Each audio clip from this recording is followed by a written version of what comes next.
Good morning and happy Sunday.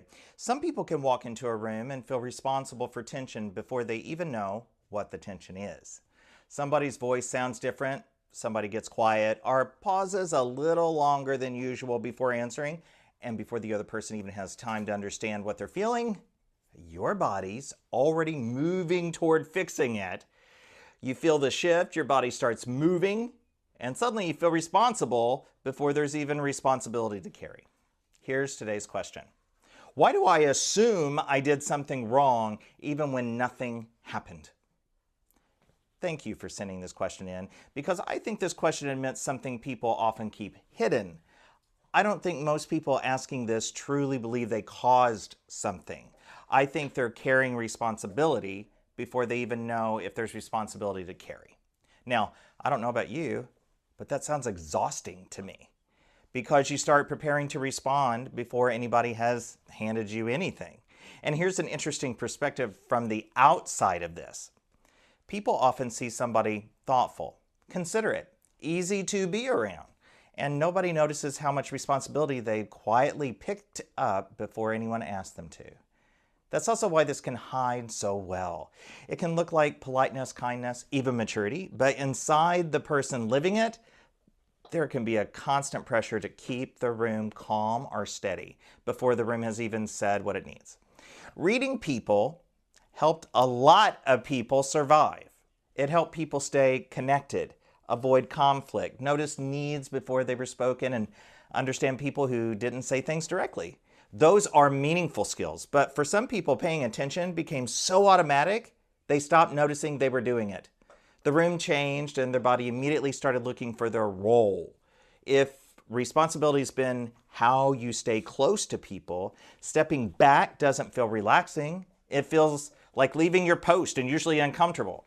Underneath all of that is a question that can be hard to admit.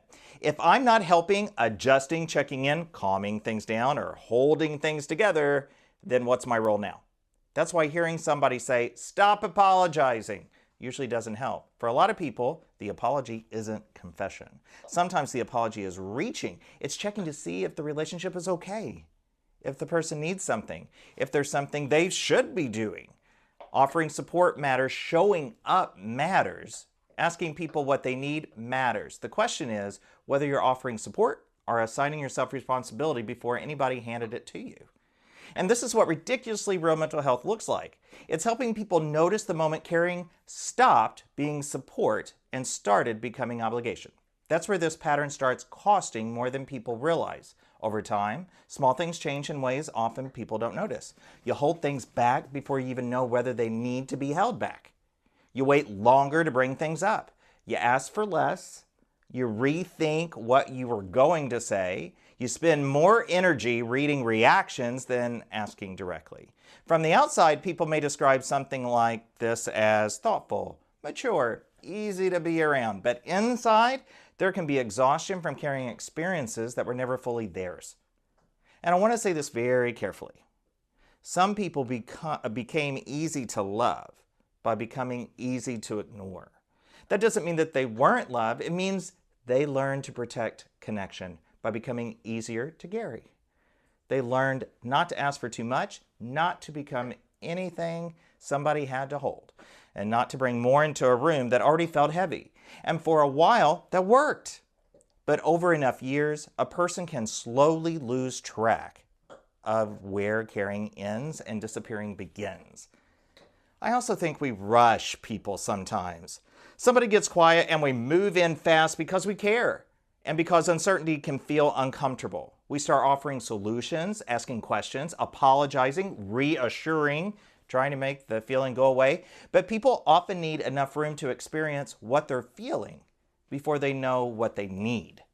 And sometimes the most supportive thing isn't saying the perfect things. Sometimes it's simply staying. Sometimes it's sitting beside somebody without organizing the moment and letting the silence breathe long enough for the other person to find words.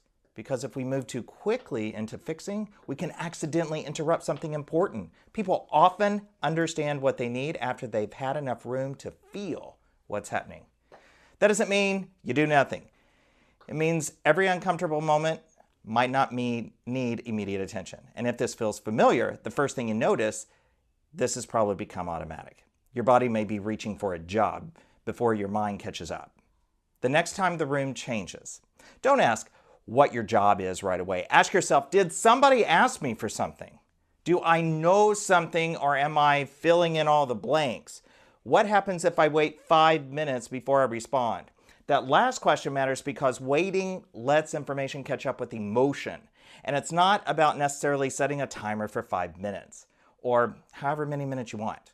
I'm simply suggesting give yourself a few minutes to listen and wait.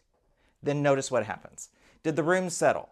Did the person come back and explain? Did you realize nothing belonged to you? Or did something truly need care? That gives reality a chance to catch up before responsibility takes over. There's a difference between noticing a change and deciding the change belongs to you. You're allowed to care without confessing to somebody nobody has named. Your ability to read people may have helped you survive, and the room gets a vote. It doesn't automatically get the final say. Thank you for trusting me with this today. If you want to send in a question for a future episode, email me at drshannon@kfvs12.com. And always remember, you are worth it. Lean into being the best version of yourself, one small step at a time. Happy Sunday.